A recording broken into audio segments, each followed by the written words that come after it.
বিজয়ের মিছিল চলতেছে, সবাই গণভবনের দিকে যাইতেছে। লাখ লাখ জনতা, ছাত্র জনতার গণ অভ্যুত্থানে শেখ হাসিনা সরকার পদত্যাগ করছে, দেশ থেকে পালিয়ে গেছে। ছাত্র জনতার পদত্যাগ করছে, এই খবর শুনে সবাই বিজয়ের মিছিল নিয়ে যাইতেছে গণভবনের দিকে।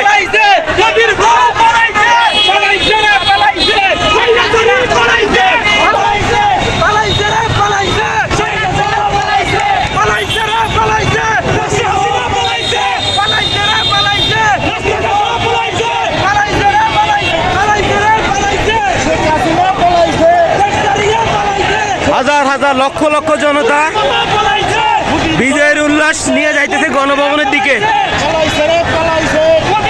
বাংলাদেশের মানুষের জয়, বাংলাদেশের মানুষের জয় হয়েছে, বাংলাদেশের মানুষের জয়। লক্ষ লক্ষ জনতা যাইতেছে বিজয়ের উল্লাস নিয়ে। এই যে দেখেন, র্যাপিড অ্যাকশন ব্যাটালিয়নের সদর দপ্তর 2, এরাও ছাত্র জনতার বুকে গুলি চালাইছিল এই 18-19 তারিখের দিকে।